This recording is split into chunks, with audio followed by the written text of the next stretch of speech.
So the company is in Switzerland, in Vevey. This is French part of Switzerland, and we have a laboratory there. And our mission is to build living computer. So we want to build computers which will have living neurons as a heart, as a processor, and we want to learn how to program living neurons. That's our mission, and the main reason for that is because neurons are a million times more energy efficient than digital hardware. So we believe that is going to be a revolution for all the artificial intelligence field. When we speak about building living computers from neurons, so we're talking about actual human neurons, right? Like the ones we have in our brains right now. Absolutely. So for the jobs and career, I think it's better if someone is interested to look more broadly on the combination of biology and engineering. So there will be much more offers. So I don't think it's a good idea to plan only the career in biocomputing at this stage. It's better to be more open because there are many projects which are combining engineering and biology. So I think for career, it's better to be more broad.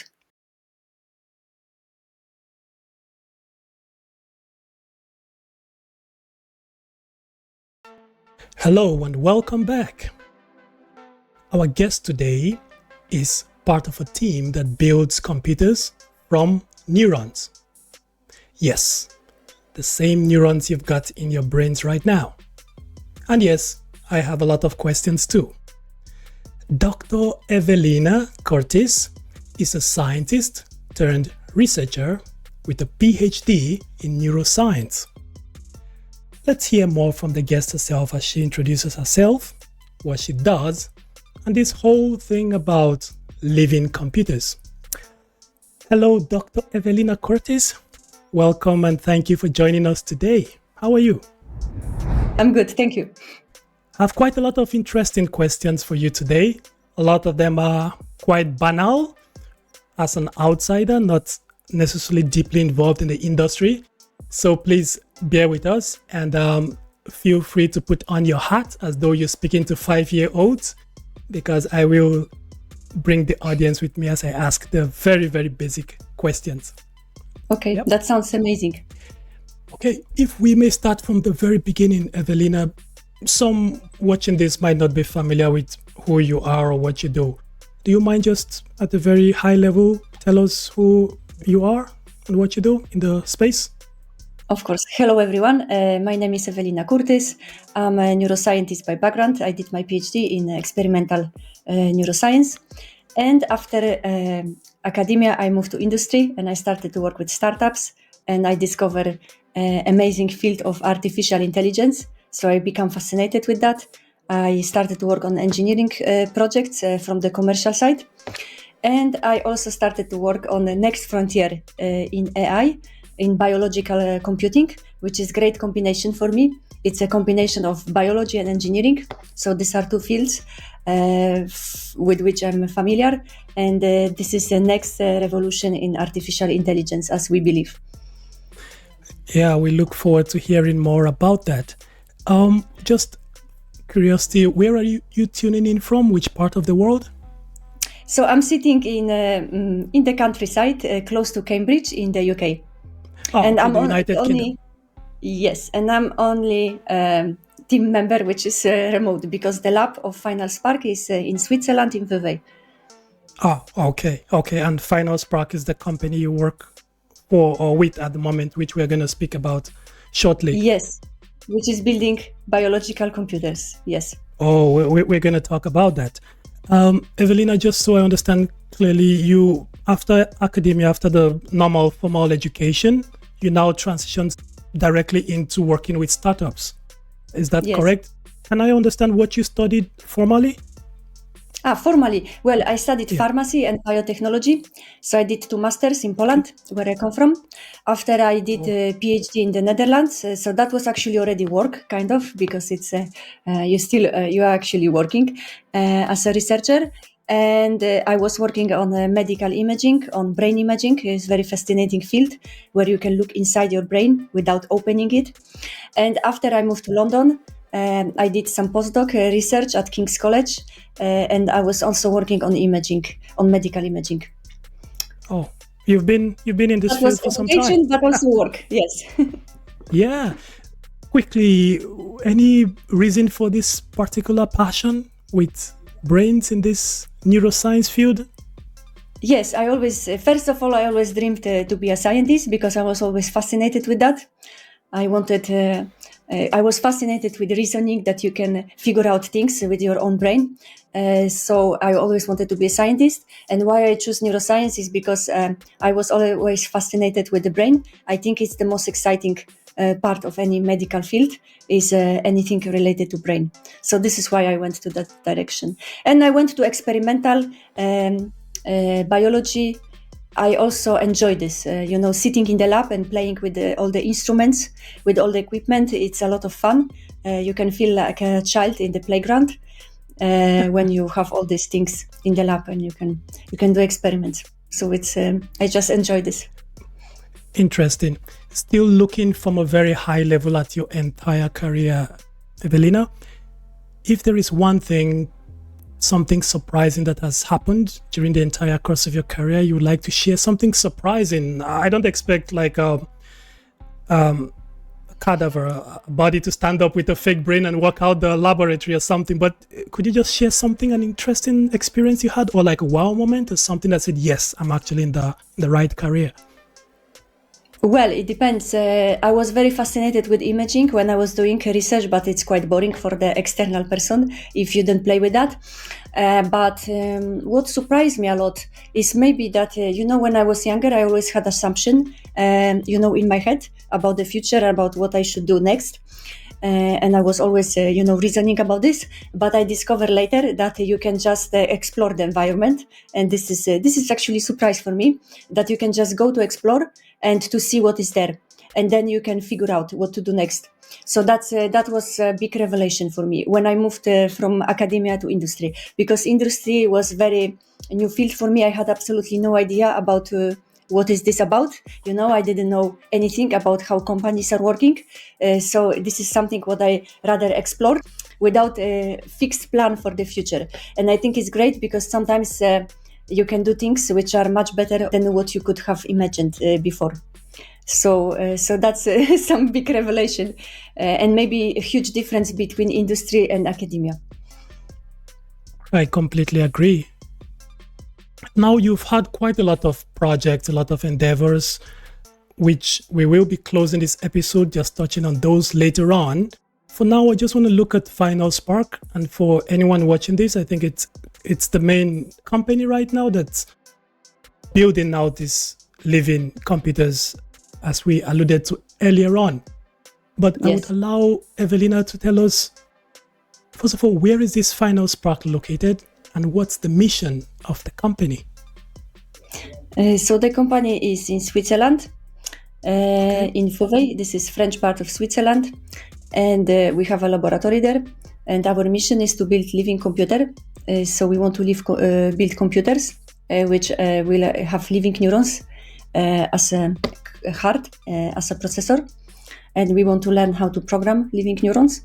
That's our mission. And the main reason for that is because neurons are 1 million times more energy efficient than digital hardware. So we believe that is going to be a revolution for all the artificial intelligence field. When we speak about building living computers from neurons, so we're talking about actual human neurons, right? Like the ones we have in our brains right now. Absolutely. But we get them from human skin because today we have methods that we can get a human skin and you can transform these human skin cells into stem cells. And from that, you can get theoretically any type of cells of human body, including neurons. Oh. So without any sacrifice, before this research was usually done on rat or mice, where you could take directly neurons from the brains. Of course, it wouldn't be possible to work on the living computer for such using animals. Probably it wouldn't be ethical because it's a very exploratory project. So we don't want to make any sacrifices for that. But since around 15 years, it's possible to get neurons in that quite a relatively easy way. So we can have huge quantities of neurons in the lab, which are obtained from human skin. Oh, okay, that's a revelation for me. So I was curious how these neurons are harvested, but you've answered, you've killed two birds with one stone. Then, how are neurons acquired then? Do you get like volunteers coming into some, kind of feels weird saying laboratory when I'm speaking about technology, but do volunteers come into a laboratory, they get sedated and you scrape some skin cells, or how do you harvest the raw materials, which are neurons? Oh, we don't harvest, absolutely. Oh, they are grown, sorry. No, we don't take them from donors, because this is actually a process which is already commercialized. So there are companies which are specialized in providing equipment and different substances and also cells to the labs.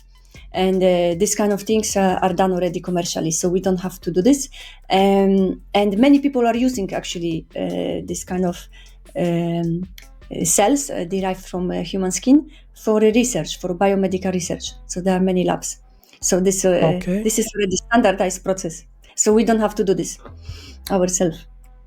So your laboratory, the company FinalSpark, they work with smaller quantities of this. It's kind of more like a research, still in an experimental phase, or is it like, does it have a full supply chain process with a pipeline that's getting these neurons, building these living computers and already shipping them out? Or is it still in that experimental phase, trying to see what's possible, trying to advance the technology of neuromorphic computing, it's called, I believe? No, neuromorphic is actually another field where you try to get inspiration from human brain, and you can build a simulation in software in your computer. You can also build digital hardware, which is a bit different than what we have, or even analog hardware. However, it's still something different, because you still are operating on the dead matter, because there are different materials which people try to use for computing, and some of them are inspired by human brain, and that's why it's called neuromorphic. But our research is a bit step further, so we use living neurons as a substrate for computation. So this is, we can say, another field. So, but we have a lot in common, a lot of similar problems, because we try to program based on how brain is working, and also people from neuromorphic field are trying to do this. So we have a lot of problems in common. So that's one question you said. Another thing, so we are on the research phase, because at the moment nobody really knows how to program neurons, and we are experimenting, but we have built a lab which is quite robust tool for these experimentations on living neurons.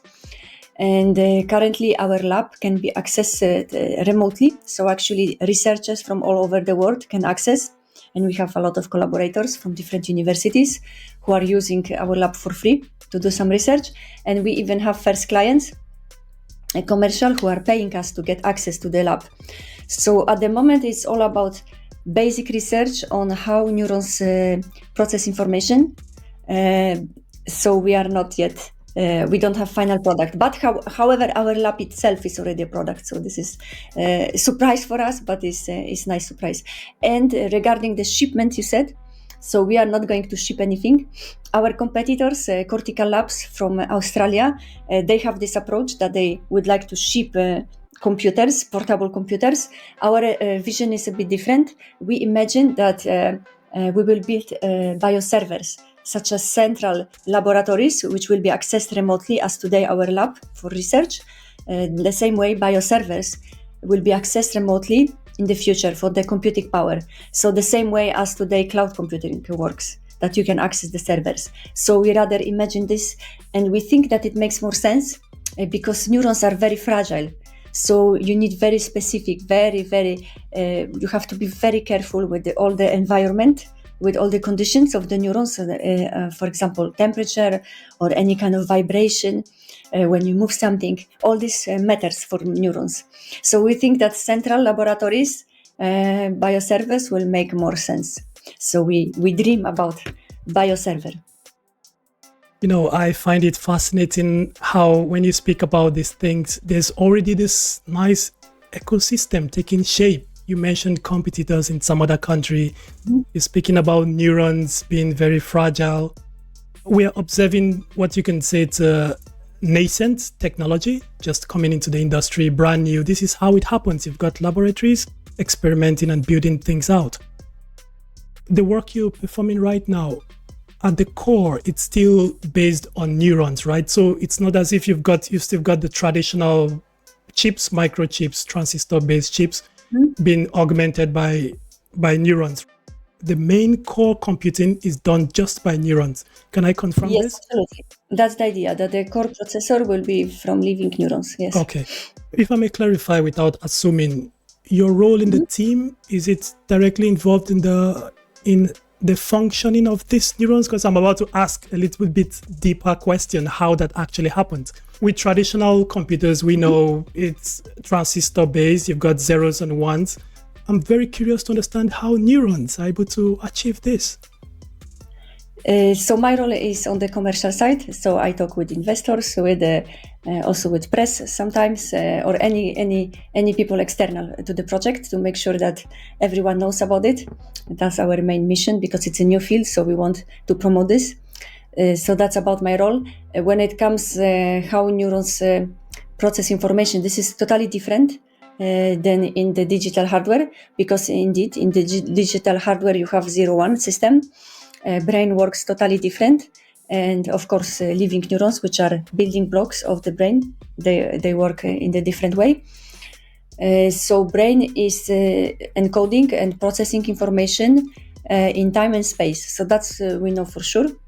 We know that it matters when, which timing neurons are active, and also at which space, in which part of the brain. So this is different, and but we don't know exactly how it happens. So that's why it's so difficult, this project.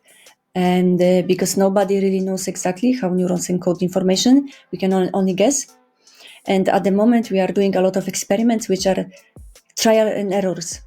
So we try to stimulate neurons with electrical signals or with some chemical signals, because neuron in the brain, they react on chemical or electrical signals. So we try to use this to stimulate neurons in laboratory, in vitro, and we try to change the behavior of neurons. So what we want to achieve is that neurons will change electrical activity in the lab.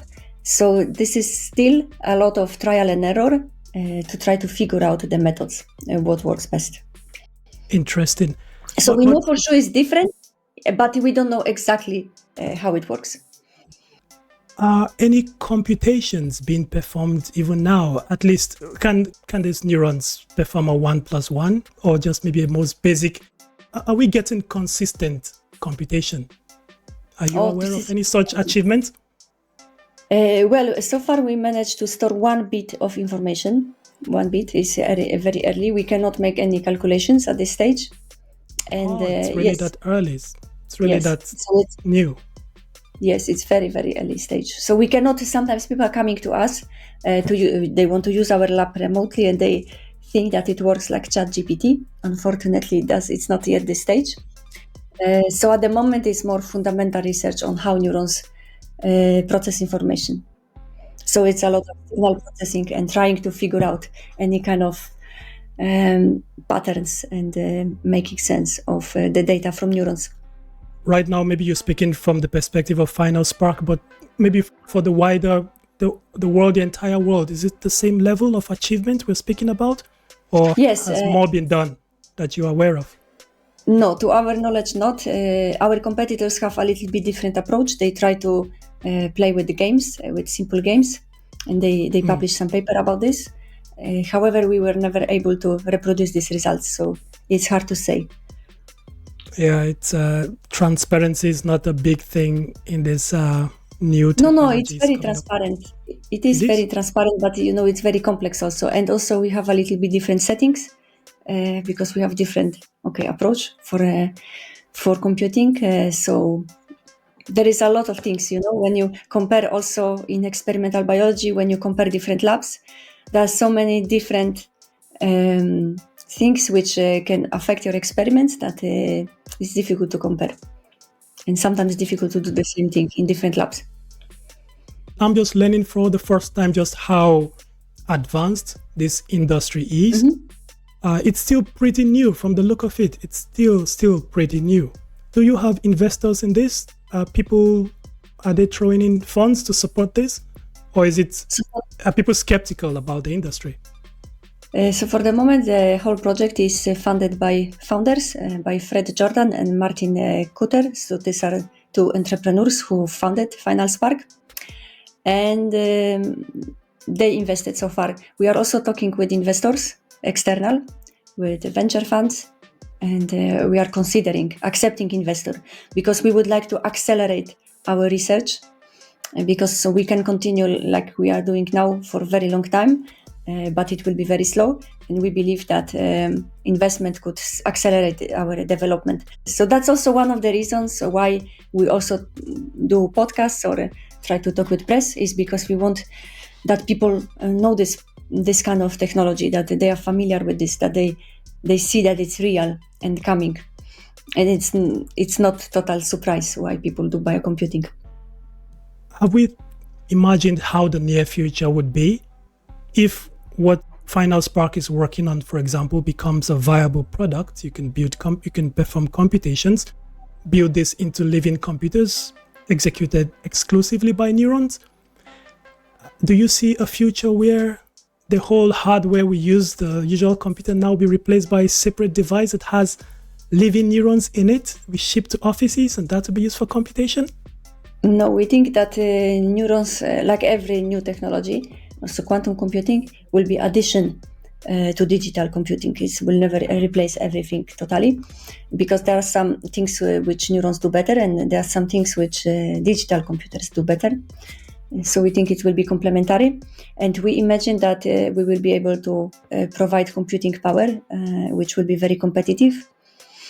For example, for generative AI, because we believe that everything what is today done with digital neurons, neural networks, will be better done on the real neural networks. And all the tasks where speed is not crucial, when you have some complex problems to solve, there we believe that neurons will have advantage.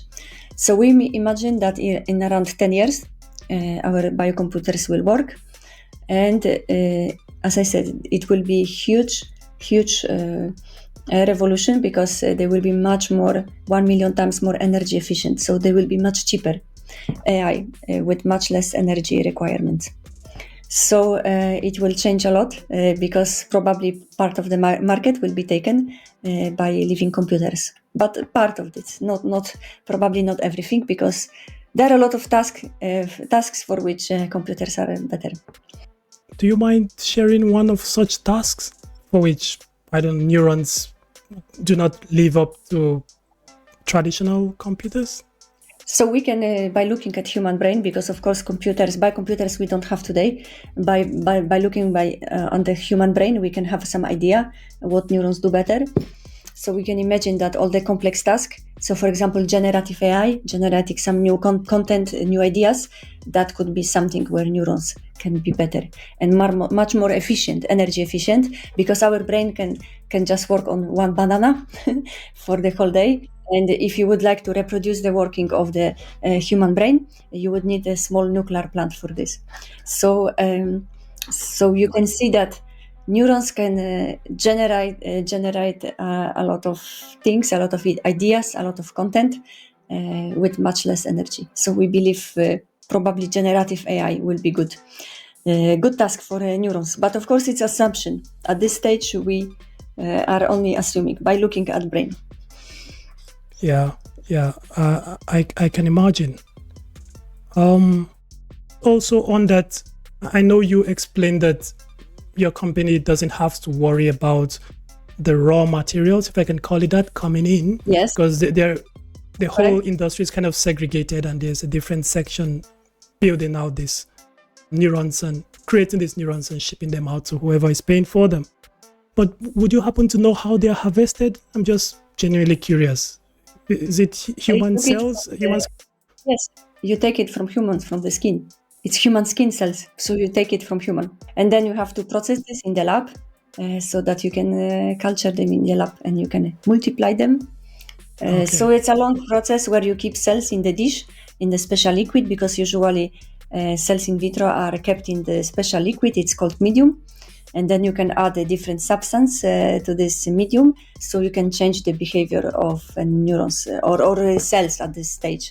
So you can reprogram them using some usually some substances which can change the neurons to the stem cells. And then from stem cells, again, you can add different substances, treat them in a specific way so that they develop neurons. Well, you alluded to the fragility of these neurons. So once they eventually make it to your company like FinalSpark, I'm curious to understand what are some of these challenges that exist with keeping them fresh and usable. I would think, do they have like an expiry date? Do they become obsolete? Can you perform things like, with traditional computing, you can upgrade, patch, perform hot fixes. But now we're speaking about living neurons. So do you have one you use for 1 week, then it needs to be thrown out the door, and then you use every 1 week, you use fresh neurons? Or how is the handling of these neurons? Is that like a challenge that's a hindrance to this field? Well, this is quite easy to handle them, I would say, because it's something well established in the industry. It's challenging to keep them alive for a long time. We have currently success of 3 months, which is quite a lot for the industry standards. But we still want to extend this time, because neurons, for them, is difficult to survive in the artificial environment in the lab. And when we do have experiments, we keep neurons on the electrodes, so we can send them electrical signals and receive response. And this is challenging for neurons. So we still are working on this, how to extend this life on the electrodes, how to make it longer. And of course, you have to take into account everything, like temperature, pH, everything, nutrient supply, even small vibration when things are moving in the lab. Everything matters for neurons. So we are still working on how to keep them alive for longer than 3 months. You ask also how you check them, if they have expire date. So when they are on the electrodes, you can see this also on our website, finalspark.com. There is a section live, and you can see image and the data from our lab in the real time. So when the neurons are alive, they are have something like spontaneous activity. So you can always measure some activity on the electrodes from neurons. So the easy thing to see when they are dead is when they are not active anymore. So you see no signals, electrical signals coming from them. So we can sometimes keep them for longer, sometimes for shorter, because it's all experimental, so it's variable. But you can see clearly when they are dead that there is no activity. Oh my, keeping them longer means you probably put them in liquid and then put some substance around that to make sure they're well. Yes, because also our bodies, they are mainly consist of water. Exactly. And every living tissue has to be in the liquid environment. Yeah, because the brain is 75% water. Yes. Also, looking at this on the career aspect of this field, Ewelina,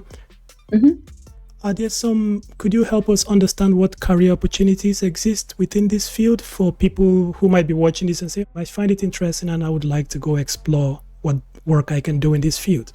What would you say they should study, or what would you say are some lucrative opportunities they can capitalize off? Well, at the moment, the field is very early, so there are only 3 companies in the world, to our knowledge. There are some new coming, maybe, but to our knowledge, there are 3 companies, including us, which are have some advanced work about biocomputing. So the field is new, but generally there is a tendency that there are more and more projects which are combining biology and engineering. And there are also some master projects also in Switzerland, where our lab is, but also in other countries. You can see that people are being trained for this combination of neuroscience or biology and engineering. And this is some trend which we can observe. So I'm not sure if it's good to bet just on biocomputing, but maybe it's good to bet on this general direction, if someone is interested, of course, to study biology and engineering, because this is a very nice combination. And a lot of experts today have trouble with that because usually engineers are not so much interested in biology and other way around as well. So this is very precious combination. But of course, it's not only biocomputing at the moment. You can also work maybe on some projects on brain-machine interface or some other stuff. But it's interesting direction. So maybe it's good to search. For example, if someone is studying, then there are some master projects for neuroscience and engineering, or you can maybe study at home, which is a little bit challenging.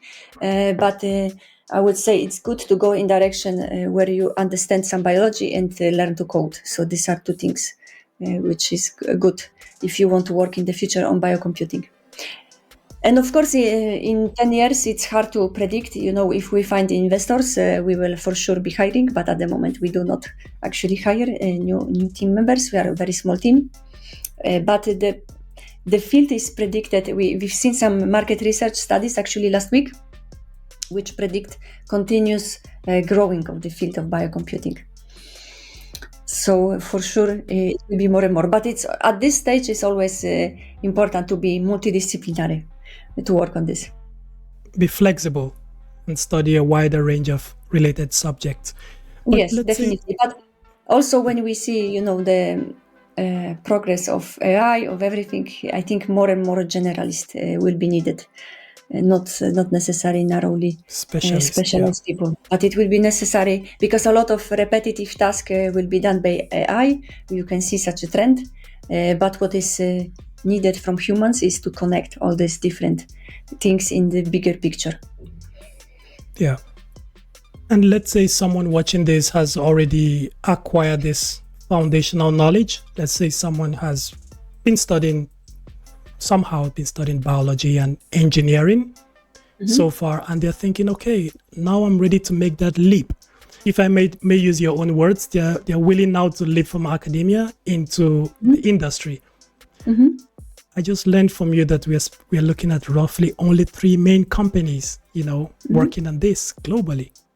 That should reduce the market size significantly, but I guess it's always good to be the few producers of something in the market, so that has its own advantage. But what would we advise to these listeners who have the background knowledge, they are ready to take the next step? Should they reach out to these 3 companies, or are there some specialized education system that will help them begin work in the industry? Well, if someone wants to work on biocomputing at this moment, you can use some of the data from our website for free. We have discussed this on our Discord account, so I recommend joining our Discord. You can also become a user if you are at university still. Universities can apply for free access.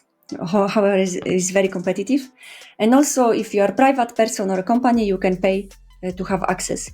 So for the jobs and career, I think it's better if someone is interested, as I said, to look more broadly on the combination of biological and engineering. So there will be much more offers. So I don't think it's a good idea to plan only to the career in biocomputing at this stage. It's better to be more open because there are many projects which are combining engineering and biology. So I think for career, it's better to be more broad. More open-minded, yeah. Yes, absolutely. And just to have expertise, some understanding of biology and combining this with engineering. So that I think can lead to interesting projects. Makes sense. Okay, Ewelina, now we as we approach the end of this episode, the questions get a little bit more personal, I would say. What is one thing you don't like about this field? Well, I think the slowness, because it's so slow, because it takes so much work, and especially experimental biology is challenging because you just have to do things manually, and sometimes it works, sometimes it doesn't work. Because biology is like this. In engineering, you can plan things, you can make them work. If you do this right, you will succeed for sure. But in biology, it's more a little bit of luck also, because whether things work or not, you don't have full control over the process, and it takes a lot of time. So maybe Yeah. that could be annoying sometimes. Our next question is a tradition on this podcast. Mhm. Do you mind sharing with us the biggest career mistake you've made? If there is any one such significant career mistake or most impactful career mistake that you've made so far, and what was the lesson you learned from it? I don't know. Maybe I studied for a long time because I did 2 masters. I think it was way too long time at university because I think real life is much more exciting. So if I would change it, I would study only biotechnology probably and would start PhD faster. So this could be considered as mistake. But I was also traveling a lot. I lived in a few countries as a student, and I had a lot of time for experimenting. So I think it's very important. And maybe it's not a lost time. It's hard to say what would happen if I would do things faster. So I don't know. Career mistakes. I don't think I made some huge mistakes. That's a valid answer. Of course, not every job I liked, but every time when I was not happy, I did my best to change this as fast as possible. So I think this is important. So I don't consider this as mistakes because of course I was doing also sometimes projects which I didn't like, or I made some decisions which I didn't enjoy in general. But what is I think important is that you do your best to change it until you are happy. This is very important, that you never settle if you feel that you are not happy. So I follow that always. So that's why I'm happy. So I don't regret, even if I did some mistakes. Can't add anything to that. It's perfect. Ewelina, what's next? Now, could you tell us what's next for FinalSpark? And then also what's next for you? Have you got some projects and exciting things in your own personal endeavors, pipelines that you're working on? Well, for the moment, nothing to disclose, but for FinalSpark, we think the future is bright because the field is growing and there is increasing interest in biocomputing, and we really believe it's the right thing to do to solve the problem of energy consumption by artificial intelligence. So the future for FinalSpark, I hope, is bright. We are, as I said, discussing with investors. So we imagine that in the future we will be able to extend the team. And as we discussed before, career opportunities. So we hope there will be more career opportunities for people willing to work in biocomputing, because it's very important. It's very important that there are many people working on the project. So that's why we also talk to investors, because the more people work on the project, the more chances that we will have a progress, some huge progress. And we will break this, we will crack the problem of coding neurons. So yes, so we expect that the field will be growing, and we hope some new progress in how to teach neurons in vitro, how to make them perform some tasks. So we hope it will be exciting. We hope so too. And there would always be space on this podcast to have you or anyone from FinalSpark to return. Thank you so much. If you make some breakthrough, something you want to share, think of this podcast and come back. And it doesn't matter how technical it is, we can pull out the whiteboard and you demonstrate what has been discovered or the breakthrough. Yeah. Thank you. Anyone watching this looking to get in touch, how can they find you or the company? So we are on LinkedIn, so it's very easy to find me on LinkedIn, or also finalspark.com website. You can submit a form. We have a lot of ways to get in touch. You can subscribe to newsletter. You can also find our contacts on the website. In the team section, you can see anyone from FinalSpark, and you can also write us email directly. Awesome. Before we pull the cuttings on this, anything else you want to get out there, Ewelina? Thank you very much for the nice conversation. It was a pleasure. It was a pleasure for me, and I'm sure for some of the listeners and viewers as well. On that note, we pull the cuttings on this episode. Thank you very much for watching to the very end. Thank you for the likes we received for some of the videos. Feel free to also comment so we know what you think and how we can make this episodes better and more useful for you. Until the next episode, cheers.